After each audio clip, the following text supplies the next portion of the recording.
Hi, everyone, and welcome to Growth Mindset, clearing unhealthy beliefs about your holistic and spiritual business. So my name is Eileen Burns. I'm owner of the Spiritual Marketing Club and Stress Coach Training. And I began studying healing over 30 years ago. And I've been self-employed for over 22 years. And like many heart-based, holistic and spiritual businesses, I had many challenges in my business because I came into this work because I wanted to help other people and I wanted to live what I felt was my purpose.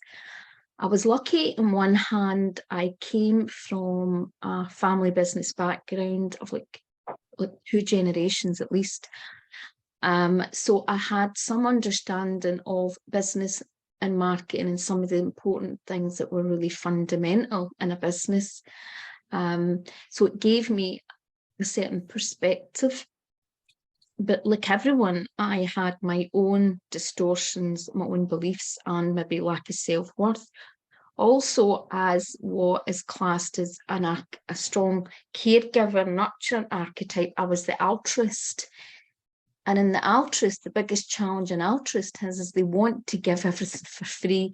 And they tend to act like a charity rather than, an actual business. So even though I, on one hand, had the business background and understood it from a mental perspective, from a heart-based perspective, there was other things going on, also to do with self-worth. And also I had a lot of trauma in relation to money beliefs. Even through the holistic industry, I was someone that had very rare medical challenges, had medical harm, and I ended up spending a lot of money in the holistic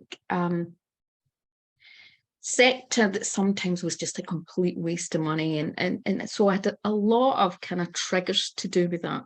So I was always frightened to overcharge, and I was always scared that I was dragging clients out, and I didn't want to be, there's certain things I was worried that my clients would think I was trying to rip them off, where I was anything but because of my own experiences, I was bringing that trauma with me into my business. But one of the things that I was really good at was certain aspects of marketing. So there were some things that I was really useful at and good at, and then there was other things, like all of us, that really I got in my own way. And we're going to talk about how so many things that we bring into our business and even how we view business can impact how we grow.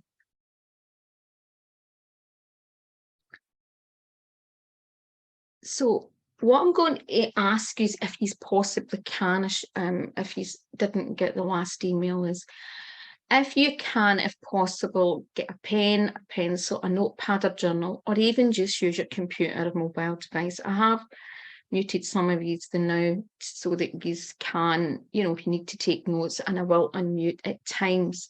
So it's just being conscious if I'm unmuting these, sometimes I can hear the clicking of the computer and the recording. And the reason why I'm going to do this, when we are looking, there is so many layers to beliefs, and there is so many layers to how we see business, how we see money, and how we see our purpose, that it can be like almost like a spider's web of different things. And this session is to try and clear some of the common beliefs, but to help unpack and unlayer some of the things that might be really getting in your way. And it's not like anything, it's not an instant thing. There'll be some things that might clear instantly, but there can be layers. But I think it's really important just even being aware. One of the biggest things about any sort of healing and clearing is bringing the awareness, first of all, to it. If you do not realize that you have certain beliefs, if you don't realise that it's certain beliefs that's keeping you blocked and stopping your business growing. And if it's maybe just your lack of awareness or lack of understanding of something, well, that's, it's always, I always say to my students, you don't know what you don't know. So that sometimes it's just opening it up. So we're going to look at a few things and then we're going to clear some things. So this is just so that you can take notes, personal notes, what's coming up for you. So what does a healthy growth mindset mean? Right now, in many ways, a healthy growth mindset is an entrepreneur's best friend, right? Because when you have a healthy growth mindset, you are able to expand, you look for solutions, you're not easily caught up by all the challenges within a situation. You're always looking at a way to expand and grow, no matter what is getting in your way. And the biggest challenge that I know, and I completely understand, is that the main difference between most holistic and spiritual, what you call entrepreneurs or spiritual business owners, and a normal entrepreneur, is actually most people come in heart-led, purpose-led, rather than being motivated just to try and make money out of certain skill or an idea, right? Saying that, I would say that what I have noticed is someone who's been a big buyer of the holistic and spiritual sector for over 30 years. I do see, and I've seen this the last 10 years, a bit of the spiritual sector became that there is some people who come into the spiritual sector and it's just about the money.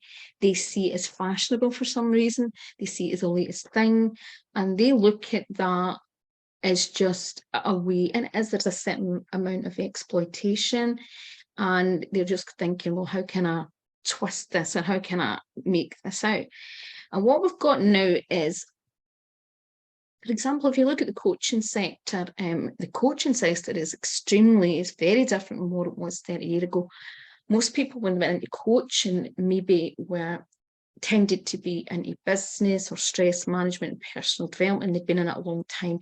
And then they became a coach. Once they were a kind of expert in an area, they became a coach for people. Nowadays, we're seeing a lot of just people adding coach to the end of the name for a lot of reasons. And they assume, first of all, that's just by adding the name coach to something, that is going to increase the perceived value and suddenly be able to just, how could you say, make massive amount of money.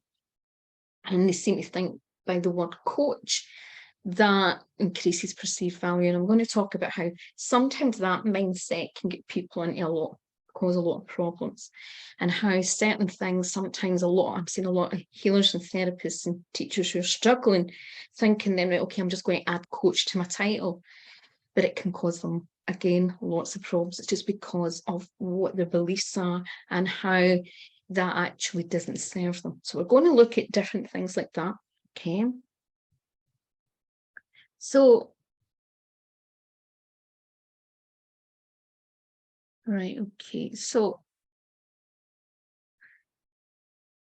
common signs of a growth mindset are you believe that skills can be learned, right? You believe that challenges can be overcome and you can learn from mistakes and you can take criticism, you can learn from others and you can be open to ideas.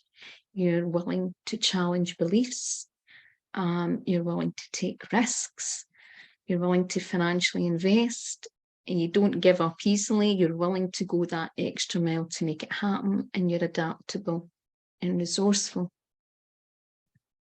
If there's any these areas for whatever reason you struggle with, that's obviously going to hinder that growth mindset, right? And there could be lots of reasons, and it can be certain areas that, we might believe that there's certain skills we can learn, but there's other things that we can't learn. And of course, there might be certain things that we are strong, we have strength about, and things that we might find more challenging.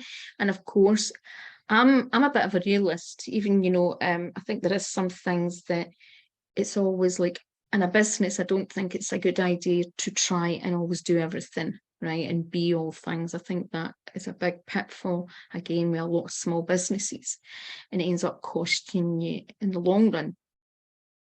But I have to be honest, I'm somebody that has done almost everything and anything, because at times I was just so financially struggling. When I first started my business, I had been what you would call predominantly housebound and bedbound, and I didn't even get proper sickness benefit. And I had been someone that had been living with these rare conditions and was trying to spend all my money on holistic well-being just to function. And you can imagine I did not have a budget, I didn't have a healthy budget. And 30 years ago, when you look at even how things have changed in the holistic sector, and even 22 years ago, advertising was very expensive. And depend what kind of business you were doing, of course, and what you were setting up, but it was nothing like today. We have never had as many free resources and ways to earn money and to get ourselves out there than what we have today. Yes, what I would say is I do not believe on one level that there is competition, as in we're all unique and we're all individual, but the reality is there is certain aspects within the holistic and spiritual sector that appear to the consumer as very saturated. So what it is you may struggle to be more visible than what it would be. It maybe be easier before to be visible, but for a variety of reasons, it might be just harder for you to stand out from the crowd, right? But often, obviously, beliefs about all these things can impact us. I'm one of those people that I don't think it's just about having always a positive mindset. I think it's the ability to obviously even be able to critically think. In a business, if you go in always with looking at the positive, but do not have the skills to analyze and be objective, you don't always look at things, and you're not always solution led. So that's one of the things that sometimes I see with clients. They're wishing all the time and they're trying to manifest all the time, but guess what? They're not facing certain key things that are very obvious that need to be addressed, right? And there's a difference. So when I'm going through some of these unhealthy beliefs about money, I would love if you could make a little note about anything that has any triggers of resonance, or as I'm talking about these subjects, you might have, right, okay, that's not exactly the belief, but my belief is similar to that, is something like that. I've had this experience, and I want you to take a note of it, right? And then what I'm going to do is, if anybody wants to share, they can share. But when you think about beliefs that you've carried from childhood or even into adulthood or whatever, where you in your family or your granny, a sibling or somebody, taught you that money was bad and money was evil, right? People with money were bad, people with money were evil. Or someone you knew that had money, they were bad because they had money, in some sort of concept, or evil. There was a negative connotation because of the money that they had, right? And as we go through these beliefs, it's not just about the beliefs, it's how it makes you feel, what is, and you can make a little note, just a simple note, and then, don't get too involved as in ruminate over it. Just say, right, okay, that is the belief that's coming up for me at the moment, and don't worry if right away certain beliefs don't come up. Don't worry about that, okay? So you might have a parent that says money doesn't grow in trees, you might have a parent that believes that even though I came from a business background, there was this kind of thing that making money requires blood, sweat, and tears. I saw the hard part about making money. I seen some really healthy aspects about making money, but I also seen some hard breaking challenging situations about being in a family business. I watched my dad going through some really tough times mentally, emotionally, with employees and people stealing from him, and all sorts of challenges that sometimes can come with running a business. I was lucky my father was quite a positive mindset, but he also did come from a background where there was lack. So like everyone, we're all human, there's different things. And one of the biggest, I suppose, I think that I carry, and I still carry a bit of this, as being a bit of a workaholic.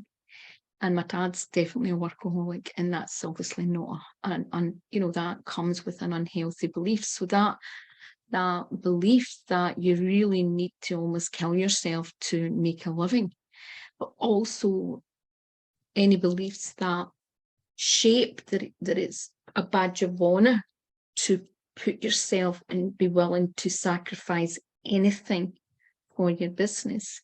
Obviously, that's extremely unhealthy. And, sometimes this can bring up a lot of emotions to do with loved ones or other people. And sometimes you can, as a child, you can have frustration over someone else that maybe is not showing up. I was lucky, my dad still did show up, and God, I was the eldest of 9. And my God, unbelievable what my dad showed up for, considering he was still a workaholic. But my dad was lucky if he get 2 hours or 3 hours sleep a night. Now, my father is in his 80s and he's still trying to do that. So, so I want you to think about, anything that's carried over. But also, if you look at your family history and your ancestors, so my grandmother, she came from Ireland when she was 13, and that's my father's mum. And when she came from Ireland, she was sent from Ireland to work for a doctor to earn money to send back to her siblings, because our mum was a single mum and needed her to send money back to Ireland to help the family out. So she took a lot of financial pressure, and responsibility. Now, my gran became a very resourceful woman, and she could do a lot of things in extreme situations to do with money. But obviously she associated, money and financial things with a lot of pain. So that is often common in most of our, there's some sort of aspect of that in most of our ancestral lines. So it's about, being aware of that. Another unhealthy belief, it's only the lucky that are financially successful. Okay, so some people just look at that when someone's business is successful, it's just down to luck. And of course, sometimes we can manifest better outcomes, and luck, maybe people look at that as luck. And sometimes we can manifest very challenging situations that sometimes we even go into business with more, like someone may have better odds. I know when I started, I was a disabled woman, I didn't have a lot of money, and I had lots of other challenges that were unique to other people.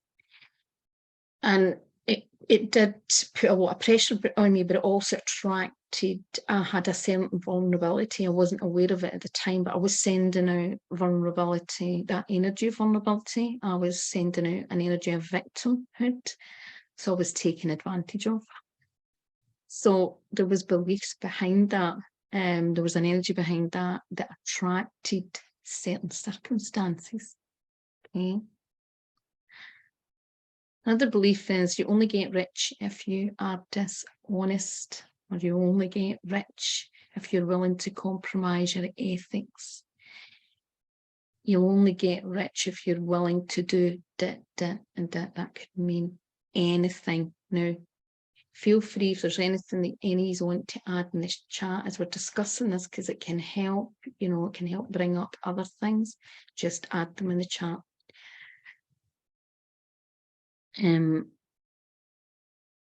What do we say? I think I jumped that, sorry. Right. Being rich makes you less spiritual, right? So that's a big one in the spiritual sector. And it might not be that specific statement, but often there's, strands that are related to that, that somehow, if you have financial wealth or financial success, that makes you a less spiritual person, or it's going to make you tempted to be less spiritual. And if you look at a lot of beliefs around spirituality and even religion, and and we look at someone being a nun or a priest or some kind of religious thing, and that making vows of poverty or vows of anything to do with giving over financial wealth, or even sovereignty over to somebody else, and that can can be in our ancestral line, it can be our own whatever, your previous, if you believe in previous incarnations or whatever. There's lots of fundamental things here that can, on an underlying level, have us believe in that, but also what other people make us believe about what money represents and what rich represents. Being rich makes you special, right? So sometimes what happens, or more important, what I mean by that is sometimes people are actually the lack of being enough, or not feeling special, or not feeling good enough within a family, not feeling good enough for their partner, not feeling good enough at school, all these things. Sometimes people have this unconscious belief, they don't even realize it's there, but they think by being more financially successful, they're suddenly going to be more special, or more loved, and more liked, and more appreciated, and more valued. So the underlying desire for success is to actually feel enough. But the reality is, we know that these are not the things that make us enough. So what happens, when I was doing mostly stress management and like coaching and counseling, I seen a lot of people who were really pushing themselves in jobs that they were not really happy at, but they chose it because they thought it would give them a more healthy lifestyle. And what I mean is a financially healthy lifestyle. But guess what?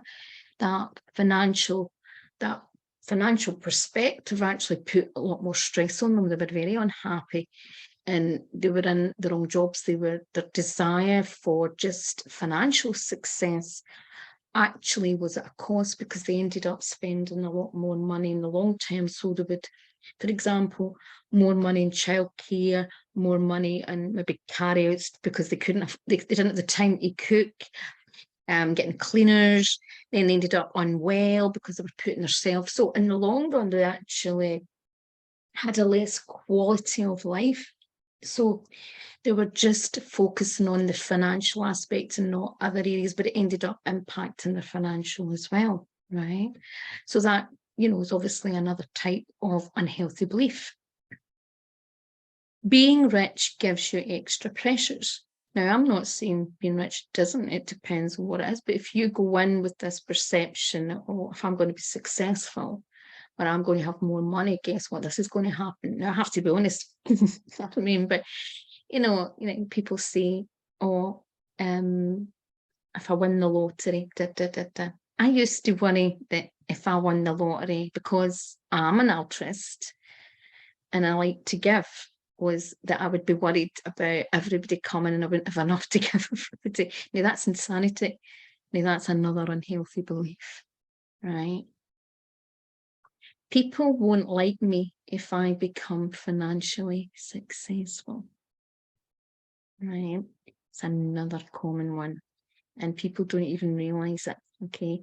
Or people will think that I am better than them. People will maybe attracted to me for the wrong reasons. I'll attract the wrong friends, or all that kind of thing, right? These all can be sabotaging, and there can be other layers to underneath this. I will be respected when I'm financially successful. Yeah, so again, this is to do with this. It's almost like rich, being rich makes you special.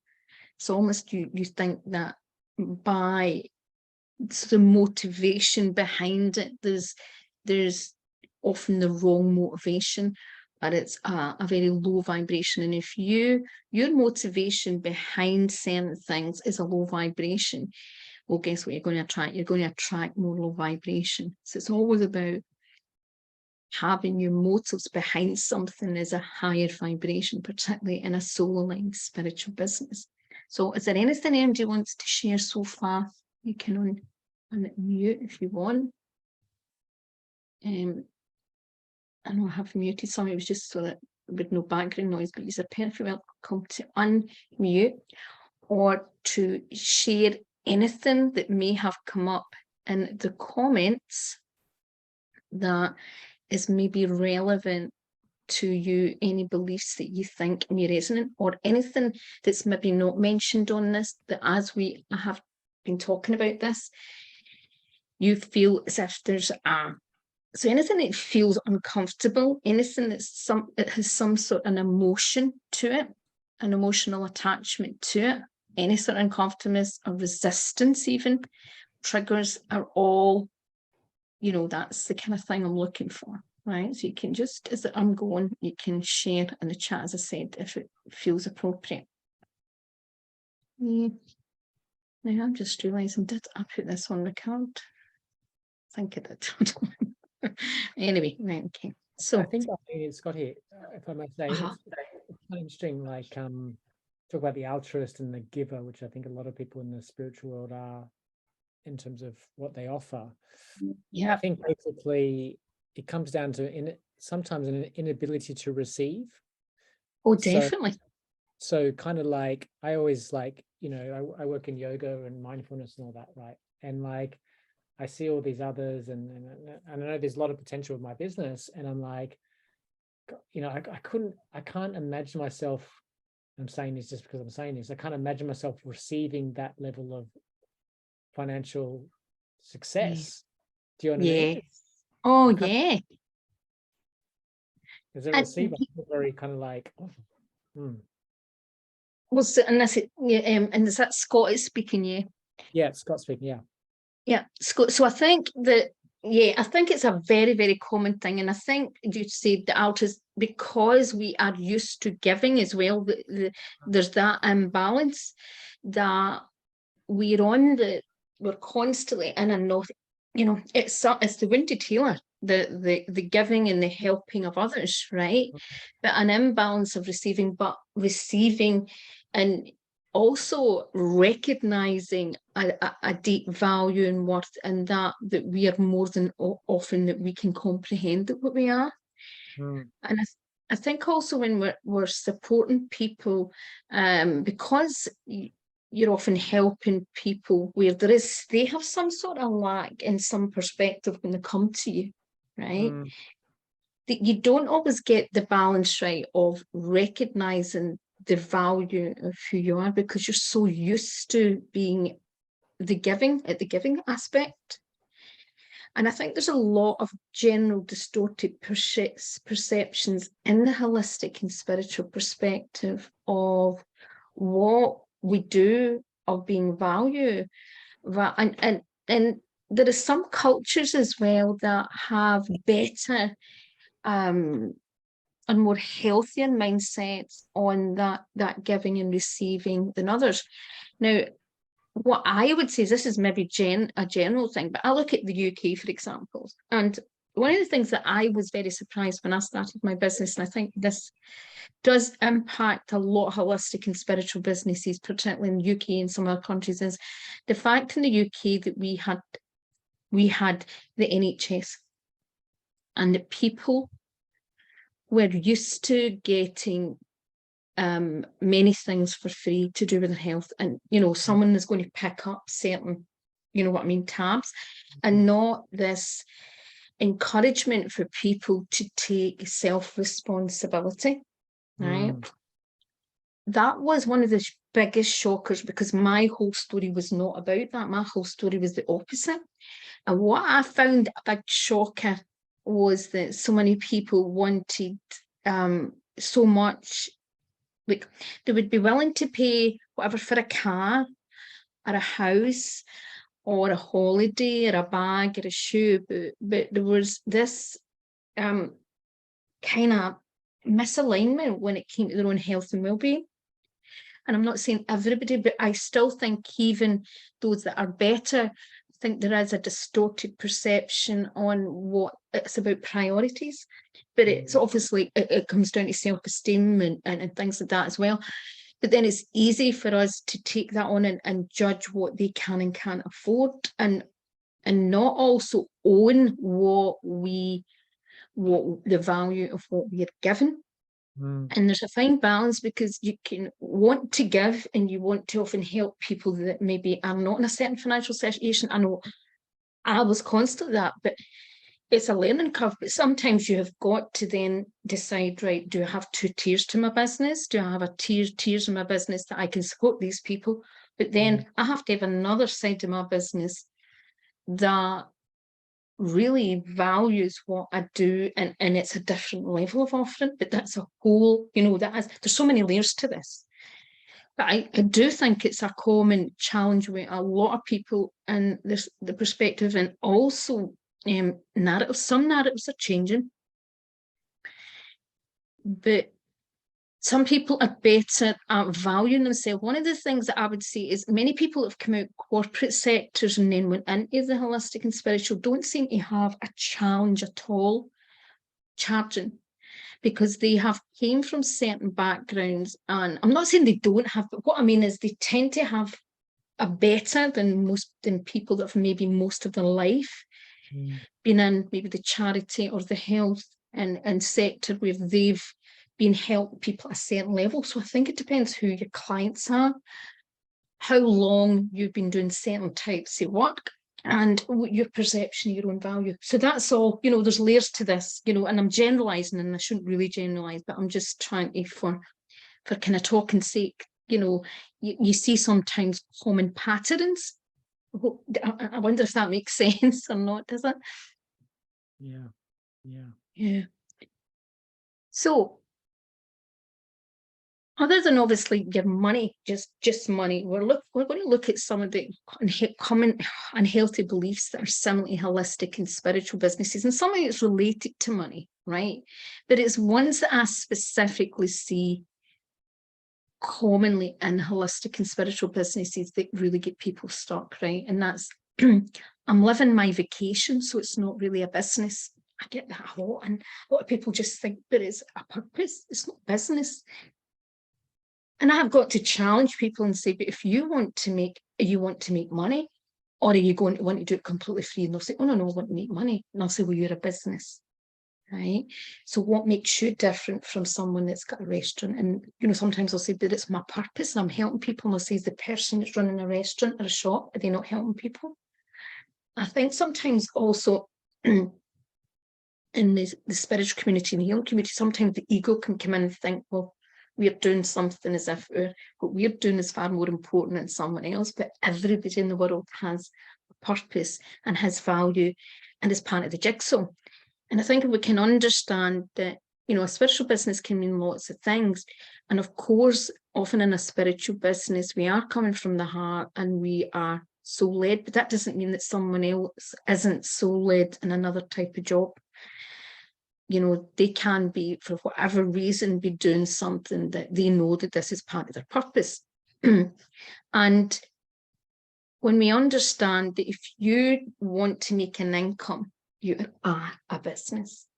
And it's the reason that you're reluctant to believe you're a business, you have some sort of beliefs, distortions about what a business is. Or you have it triggers you in some way. There's an uncomfortableness, and that needs to be addressed. And it's even the word, I'm not an entrepreneur. And I know I found the word entrepreneur for many years uncomfortable, because again, people just associate with just making money. But the reality, again, if you want to make money off your gifts and skills, That's what you are. And a healthy business learns to be a healthy entrepreneur. It doesn't have to be a dirty word, right? And it's not about making money.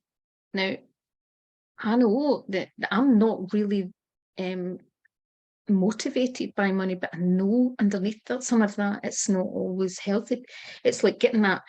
You can be not completely motivated by money and you do it for things, but you still have to have some sort of healthy perspective in money, because money is just an exchange of energy. Money is also, it's that reciprocation of a person valuing what you do and being willing to exchange what is, what they should be exchanging for your services.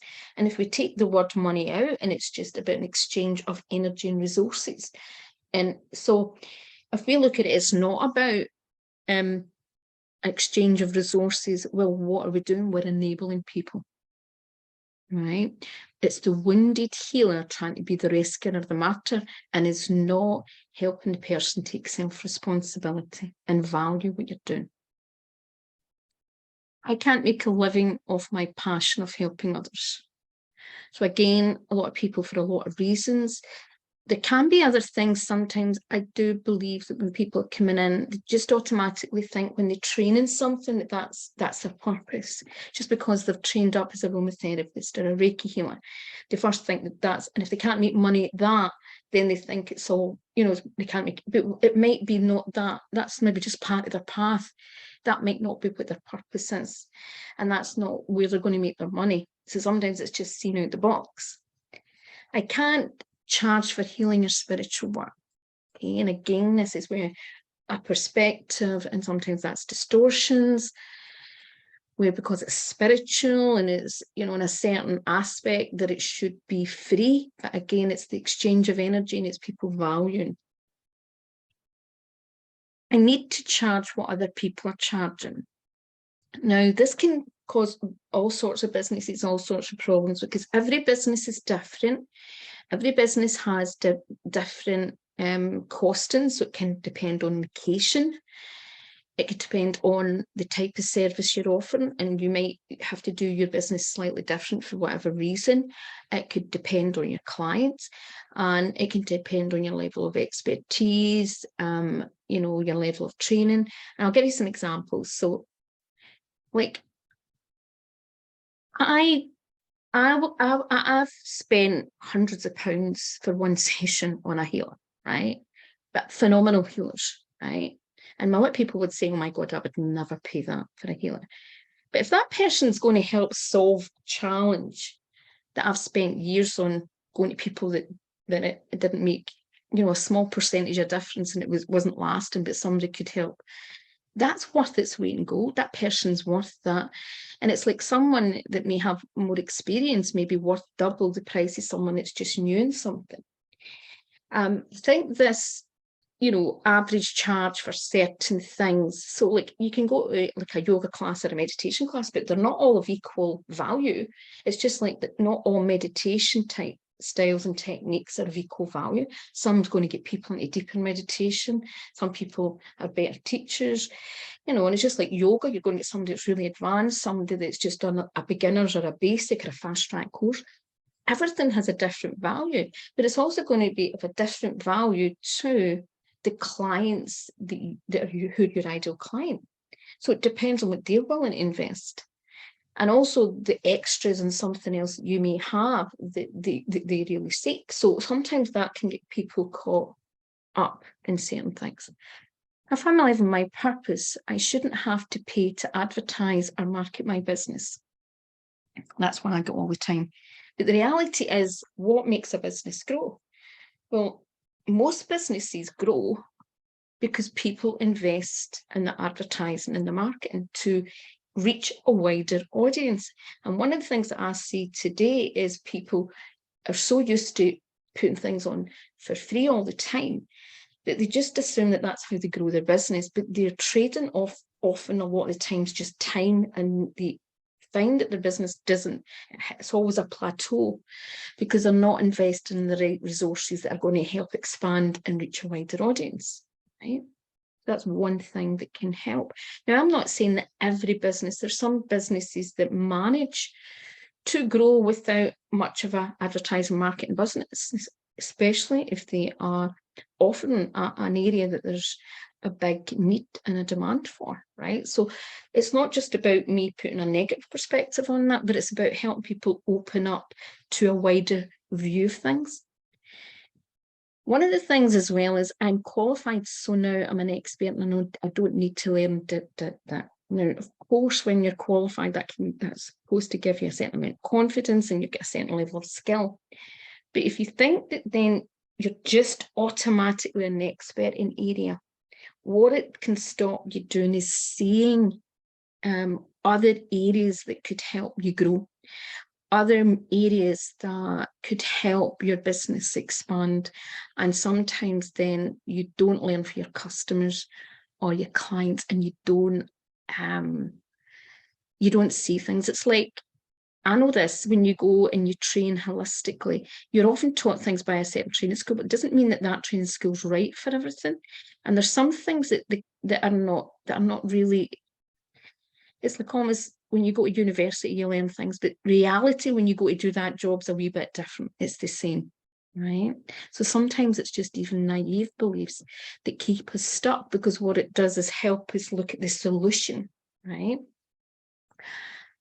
Another one is I can charge as much as I want if I become a coach. Now, of course, you can charge what you want, but what I mean by that is that there's many powerful healers, therapists, teachers out there that believe that they can't make good money unless they become a coach. And guess what they do? They just stick coach onto their title.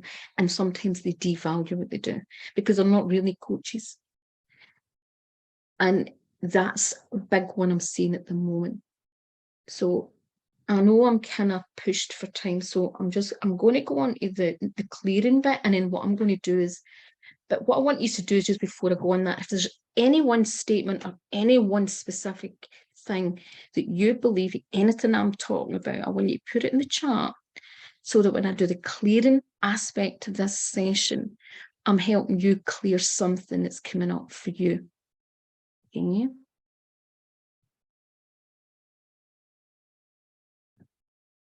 So what I want you to do is think about a negative belief you have about money, one at the moment, and a negative belief you have about business and purpose. Anything that's come up so far.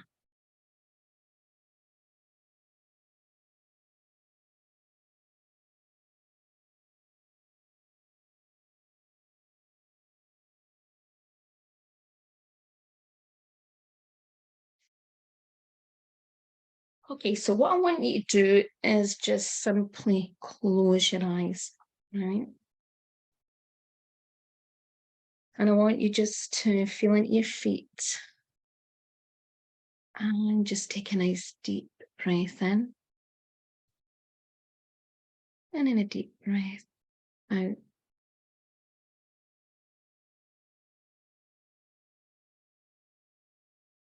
And I want you to imagine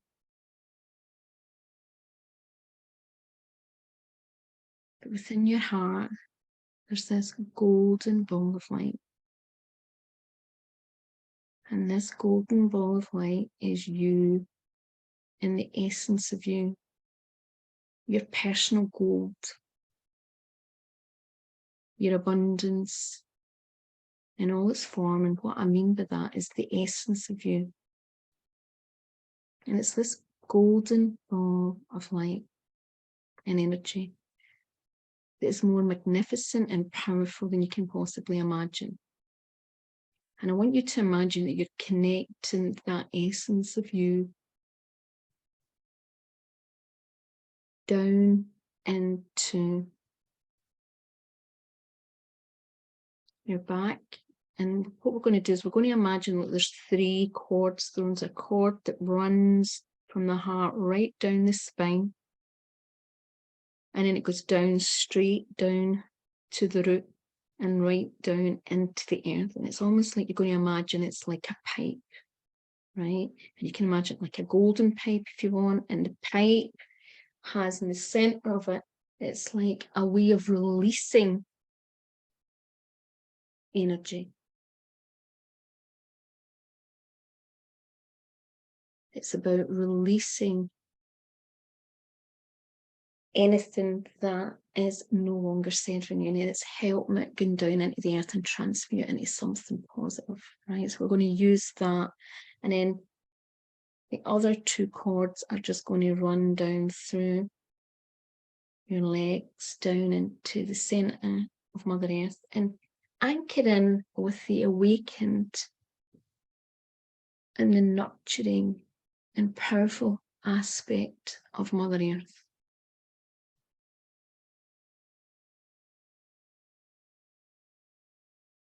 And if we just think about how generous Mother Earth is, she gives freely every single day. We think about the warmth of the sun, the beautiful plants and all the vegetation. If you think about fruits and vegetables and the air that we breathe in, all the things that actually, if we look really closely, are actually part of the earth. And it's like a constant level of abundance. We sometimes just aren't aware of it.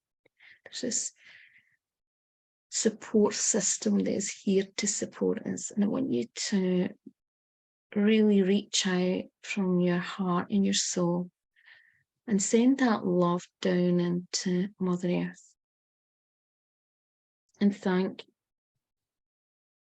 Mother Earth, and thank the energy and the God aspect of Mother Earth, of all the beautiful things that you have received in your life and that you have in your life at this point. And as you do that, you receive back through that appreciation more love, support and nurturing as the energy and the grounding energy of Mother Earth makes its way up through your feet, through your central nervous system, through every atom and cell of your body, and through your heart. And it's like you're really anchoring in these strong roots, and you're deepening your connection with the physical earth, with physical things. Because even though you are a spiritual being, you're living a human experience, and it's important to anchor in the physical.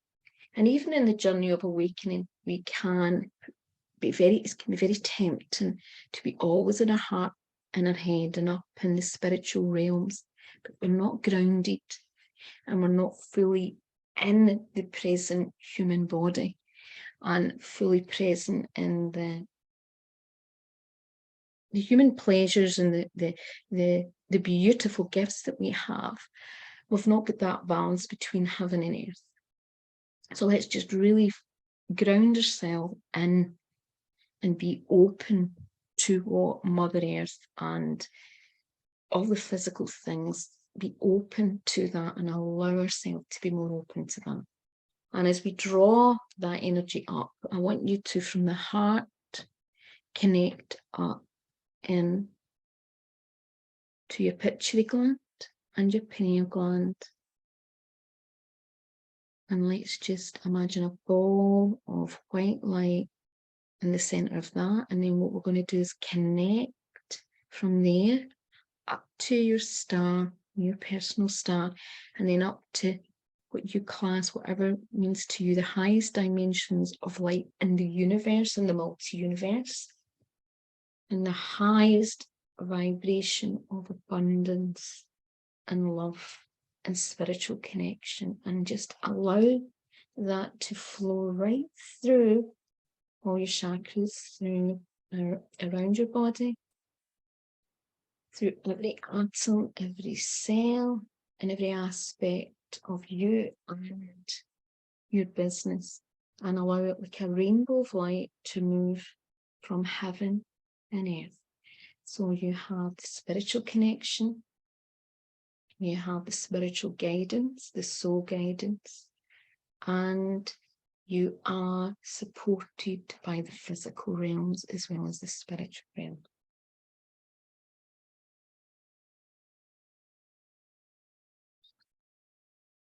And as you feel into your heart, I want you to think about one difficult challenge that you had in your life around money.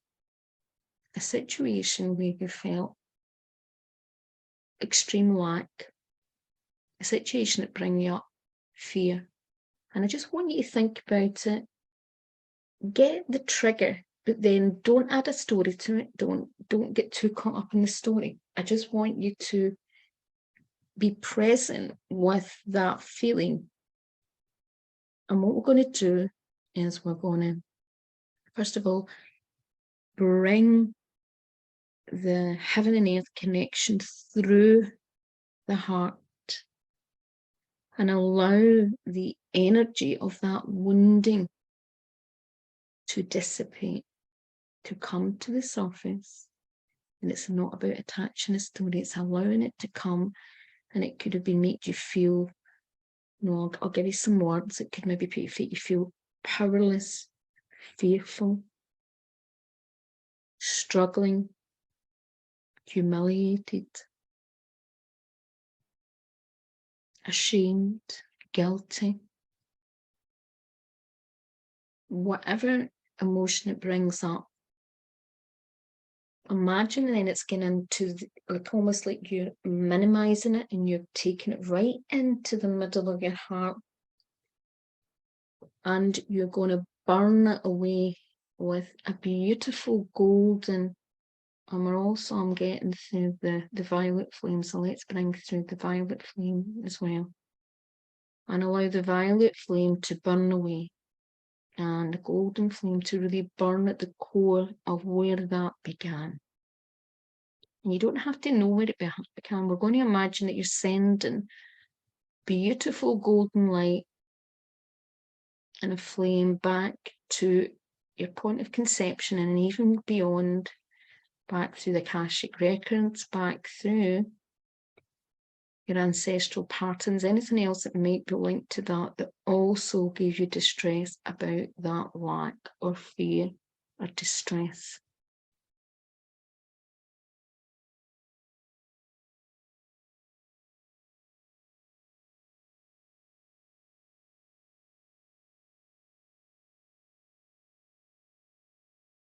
We're going to bring in the words for this. I command any situation where I gave over my power in relation to money, I call back, I recall. So I command anywhere in my life that I have gave over my power in relation to money, I recall back. I command that any area of my life where I have gave over my personal power in relation to money, I recall back. And I'm just going to tune in and allow a few things to happen. And as we're doing this, what I want you to do is imagine that this beautiful angelic presence is stepping in, and we're going to allow also a beautiful, almost like the fire in your heart and this golden light, to present you with a gift. Okay, so you might feel it, hear it, see it, smell it, taste it, and don't worry if you can't, but it's a gift in relation to this situation to help you see that situation completely different.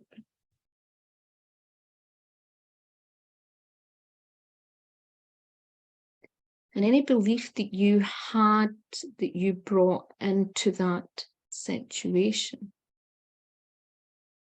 I want you to turn and see that situation from a completely, try and see it from a different, wider perspective. First of all, the gift of that situation.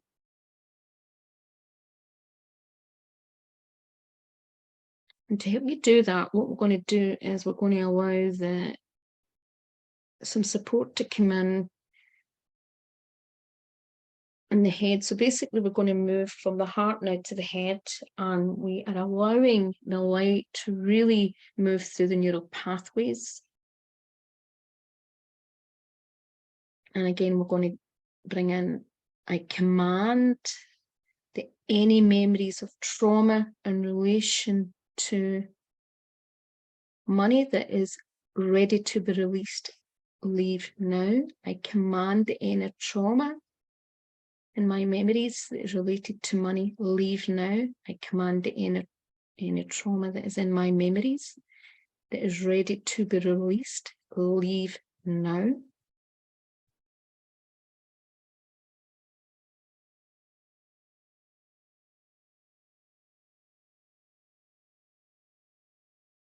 And if you can imagine, and some of you might be more feeling, you might be an auditory person, but if you can imagine in whatever way feels right for you, that your neural pathways are starting to, it's almost like clear up old distortions. And if you can imagine, you have all these neural pathways and they've created all these little pathways that are not really healthy. And it's almost like you get this beautiful new structure starting, and it's like a golden tree, and it's moving from the heart right up into the brain, and it's starting to create this little branches of gold, right? And the branches of gold are making new pathways, but it's coming up from the center of the earth into your heart, up through, and then it's connecting out into the universe, and you might be able to visualize it or sense it in some way. You might be able to hear it as a sound, as if you're hearing the sound of these electric impulses moving and creating strong, healthy pathways. Maybe you can imagine it as if you're feeling the gold branches. Maybe you can imagine you're smelling the gold, or maybe it's smelling as something else, like it's maybe smelling like flowers, there's flowers off it, there's fruit off it, whatever feels right for you. Imagine that it's very, very strong, and you are creating these neural pathways that help you expand out the way, and that expand through your neural pathways, through your nervous system, through your bone, your muscle tissue, and your energetic field.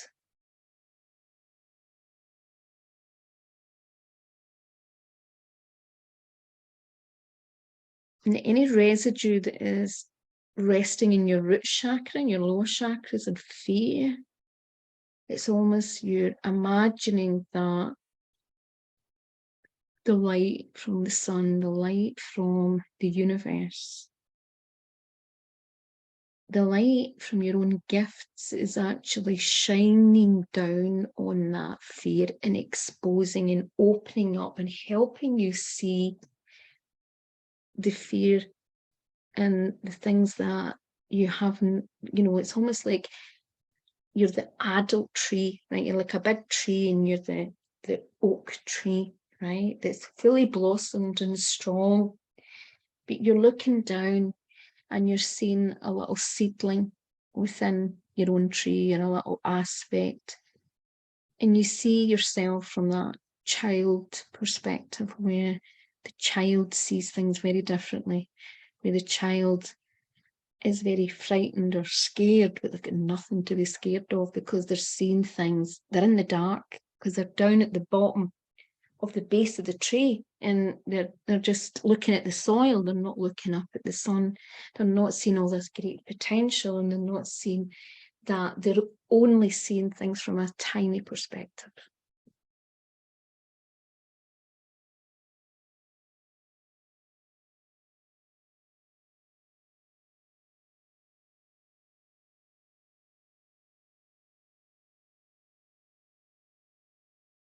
I want you to just allow, as you're feeling that light and you're shining that light on, the heaven and earth connection is moving through the core of your being, and it's helping you release any fears and limitations. And for every belief that you have that comes up, you can use this simple strategy. You can come back and listen to it, and even bringing just your awareness to the the belief that you have.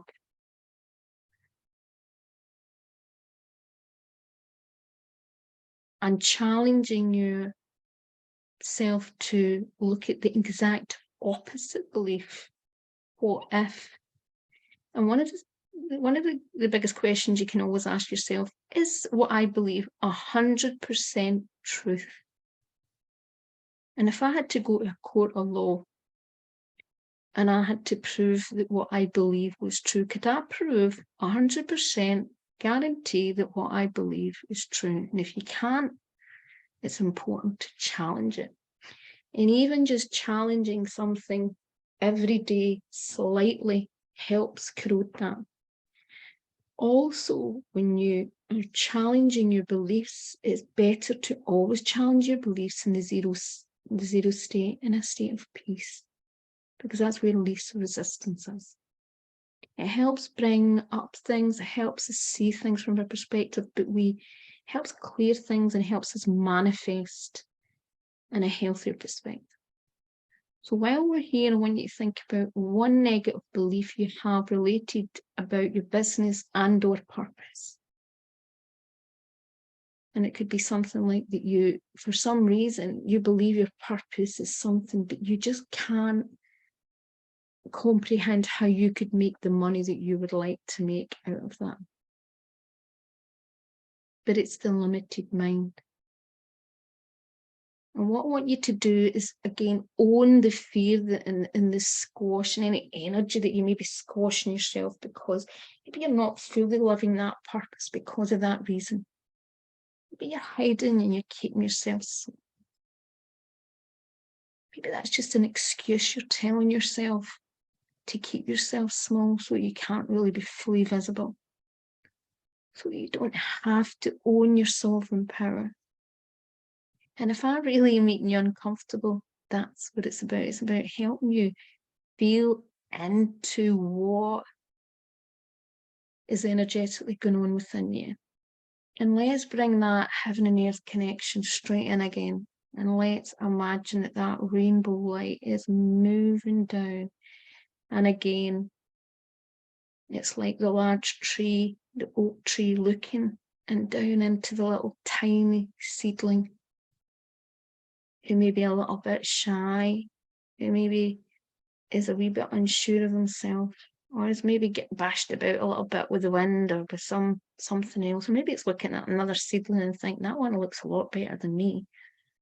So let's just allow ourselves to be open, allow that wound to open up, and allow ourselves to breathe.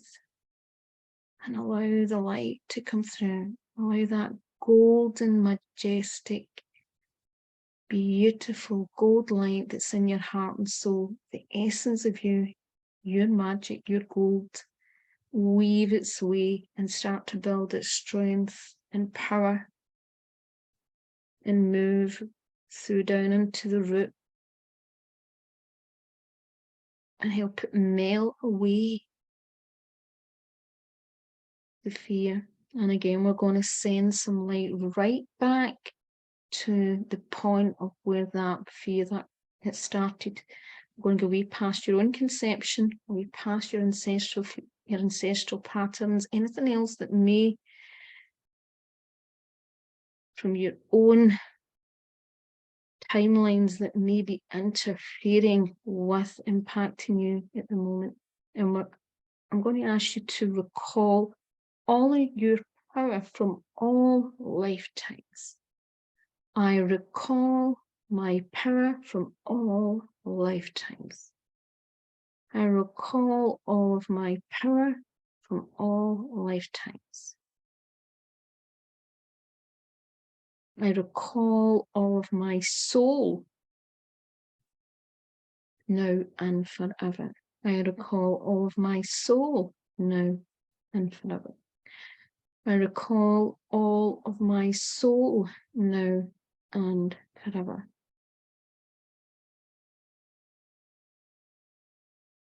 I stand in my sovereignty.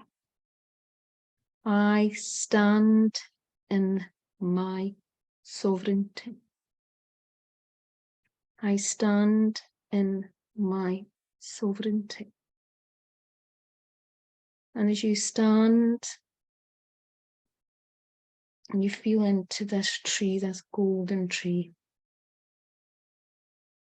you're getting a feel and a sense of how strong this tree really is, how powerful this tree, and how the roots, when the roots are deep, when the roots are grounded, when the roots appreciate that it's Mother Earth that is supportive, and there's a constantly of love abundance. The tree knows that it's constantly fed, that there's a constantly source of soil, light, water, that it can't starve, that it can constantly blossom. It can constantly grow. It also recognises that sometimes there's seasons. And yeah, sometimes it needs to sway a wee bit so that the wind doesn't break its branches. It needs to be a wee bit flexible and adaptable, but it's strong because it knows its power. It doesn't try to be an elm tree or a cherry tree or a blossom tree. It basically stands up and does what it is to be, and that's how it grows and that's how it blossoms.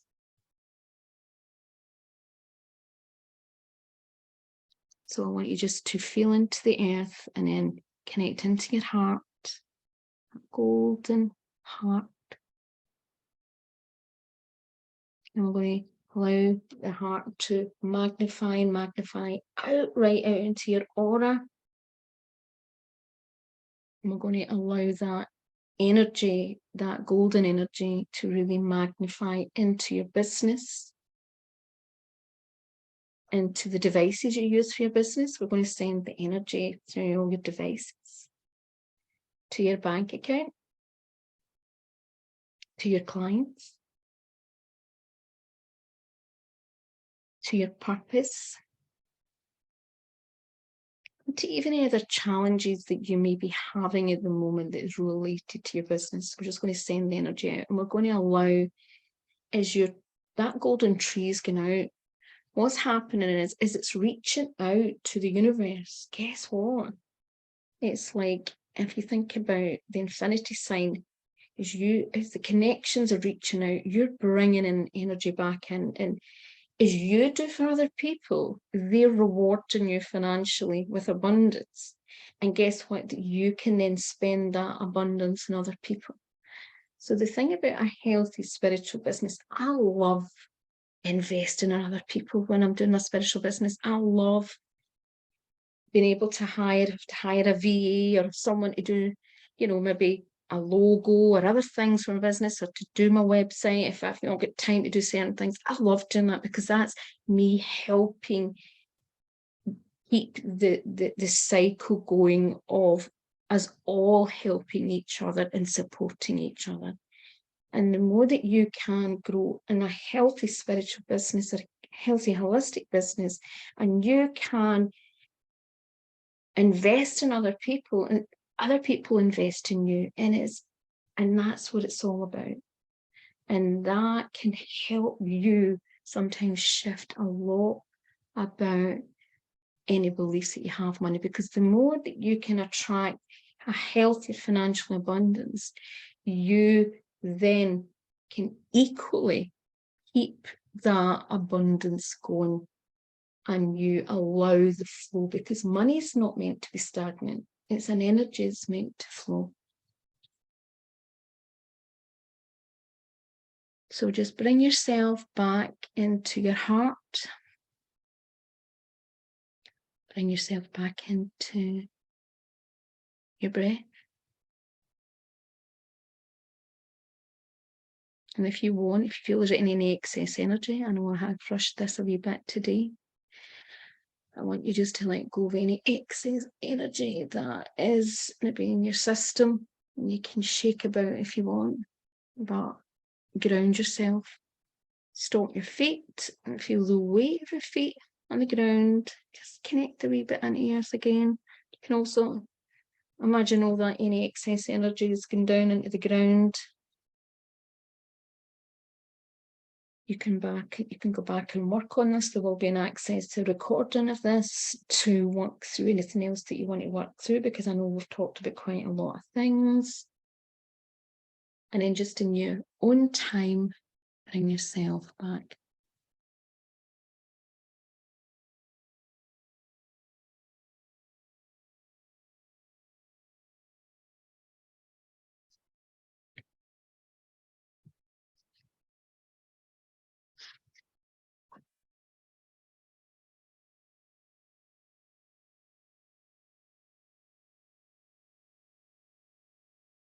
Now, as you're bringing yourself back, what I just wanted to say is one of the things that you can do if you want to write in a journal, other than just putting notes, negative notes down about what's coming up, is actually to do drawings, any imagery and what it evokes, like, you know. So any negative, so I'll just show you in the back. So, you know, might think about that, you know, people talking about, oh, you know, you're just burning money away and all this, anything that symbolizes anything related to money. If you put that in a notepad, or even if you create it on a computer or something, you've a note of it, you can see it as a symbol. And then you put the opposite of what that could represent. So, and you start thinking about other, you know, more powerful beliefs, but you don't just anchor it in with an affirmation or a statement. You anchor it in with an image, a smell, taste, sound, and you think about how powerful. You could think about powerful beliefs that would completely the opposite of what you already have believed, and how that can create a more powerful life, not just for you, but for other people. That can really help you. And like when I was talking about the infinity sign, if you think about, there's an image here I've got on the right here, new powerful beliefs about your business and purpose. I believe the more that we all own our purpose and we help other people to own their purpose, it's a circle, and we all work together and we all exchange together, and it's all about creating the new earth. So the more that we own what we're really here to do and we value ourselves, we actually give other people permission to value themselves, but we also support other people to do what they're here to do. And I believe that that's one of the most powerful ways that we can help each other towards success. So I don't know if there's anything anybody wants to share, anything before we end the session.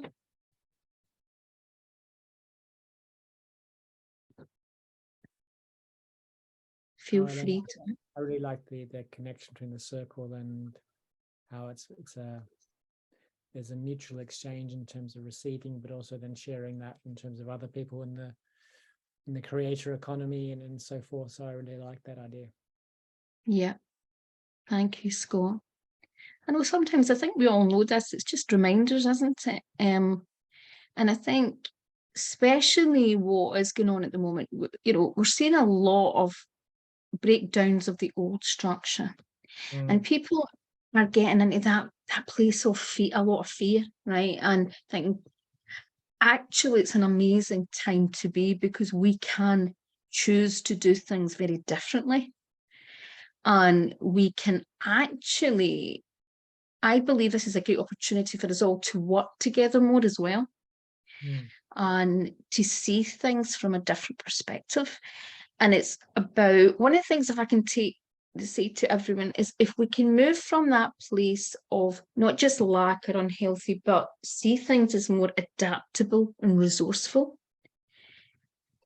When we look at things from a resourceful perspective and always see things out of the box rather than just how we've always done it, that can really help shift our mindset and help, even if you find yourself in situations which are challenging, or which you think, really, I don't really know what to do in this situation, there is always other solutions out there and other ways of doing things that we sometimes don't think about doing. And the more that we can open ourselves up to that, that's more the you know, that's the growth mindset rather than the lack mindset. So I don't know, Louise, if you've had to go back to work or not, and if there was anything you shared. Unfortunately, Joanne never appeared, but anyway. Um, no, I'm currently signed off. Because I think I chatted briefly to you about work before, but previously, Eileen, I had done Mhm. massage many years ago and had set myself up, and as part, just I got a room within a salon, and I struggled with a lot of this, how much to charge, Yeah, um, feeling that what I was offering was of value, but that was more to do with my own self-worth. So this has been really interesting because a yeah, few things came up with the sorry, I'm just looking at my notes. The money doesn't grow on trees. The making money requires blood, sweat, and tears. I think a lot of the cultural beliefs and perceptions from my childhood yeah, probably influence, and my political beliefs, because yeah, I've never been one, maybe but it's my own kind of concept of money, no, and it's been, I'm glad I came in. That's been quite an interesting talk and just little exercise about how you actually view money, um, which I don't really give much thought to. So that's been, yeah, it's definitely challenged a few beliefs. And I think for yeah. going forward will be really helpful. Well, it's one of those things that it's not one that's something that I talk about a lot, even though it's an issue that comes up with many clients. But what I find is it's the main reason why many clients don't take the next step forward. So one of the Hmm. common things that a lot of people say to me is, no, I can't afford advertising or marketing. And I don't mean just about going out and advertising market, but not even learning how to market themselves, Yeah. right? So what they might do then is spend 2 years just trying to use freebies, right? And that's not, Hmm. I'm not there's anything wrong about that, right? But guess what? They still don't have a system. And what they've done is maybe spent 5, 10 hours a week over those 2 years, and they're not further forward, right? Yeah. You guess what? If they even had invested 20, £30, they could have learned a system, Hmm. right? So there's so many layers to this. Yeah. And I also see sometimes, and I'm not just generalizing, not because I don't mean this to do women, but sometimes when women, for example, are if they're used to budgeting for certain things for the family shop and they're used to budgeting for their children, right? Sometimes Hmm. they come into a business, they're so used to budgeting, right? And and budgeting is a good skill to have in business. Don't get me wrong. Of course, it's a good money Yeah. management and good budgeting skills is vital in a business. But if you're only coming in and just trying to budget everything, you forget a business is not, it's like when you're getting a mortgage, you have to put, if you were going to sell a house and you wanted to buy a house and invest to make money off that house, you need to be willing to put money into it Hmm. to make it thrive. One of the biggest things that I found that might blow my head was that most spiritual businesses have this huge issue about, and I don't mean just because of their financial situation, but have huge issues about investing money in their business. They'll invest in the training, they'll Hmm. invest in things like crystals and candles and things that they like, but they have big blocks when it comes to actually getting help with the business and marketing and advertising aspect, Hmm. where actually they're the things that can double or triple their income, Yeah. Yeah. right? And I understand in some aspect because they have beliefs about all of that. But for example, also I've seen things like logo, for example, I've got some people who'll say to me, oh, I'm not, I'll just get a logo of Fiverr. Now that's, I'm not saying there's sometimes you can get a really good logo, but they've maybe only spent 10, £20 in that person, but they're dragging it out for weeks, keeping saying to the person, oh, that's not right. And that poor person is probably working for about £1, not even £1 an hour, but Yeah. they want other people to value them. So what they don't understand is that there's something going on there because they're actually not always valuing other people, Hmm. right? So there's a lot of things. I'm not saying that everybody's like that, but sometimes it's because we don't value ourselves. There's lots of layers to this, and it's sometimes just naivety. And I think the more we open these conversations up, and that's why I decided to do that day. I know sometimes at 12 o'clock it's not ideal, but it's only time I can sometimes do these kind of ones. And I'm going to do it as a recording, and I thought I as well doing it as an actual live session, because it's better if people can come on and be part of it. So thank you for attending this. And, you know, as long as you've got something out of it, that is the main thing. And no, thank you you. know, and go back to this, because you know there's different layers to it, and you can go back and just pick each time you do something else and work on it, and you know, explore what is stopping you from seeing the solution, but also open yourself up to more. Yeah, no, it's been good, Eileen. Thank you. I'm glad I came on. See the benefits of being off work sometimes. Oh, well, thank you, Louise. Yeah, and no, thank you, thank you. Scott. It was lovely to have you on, Scott. Okay. Really nice. Take care. You're very welcome. Enjoy the rest of your day. Bye-bye. Bye. Bye. Bye-bye.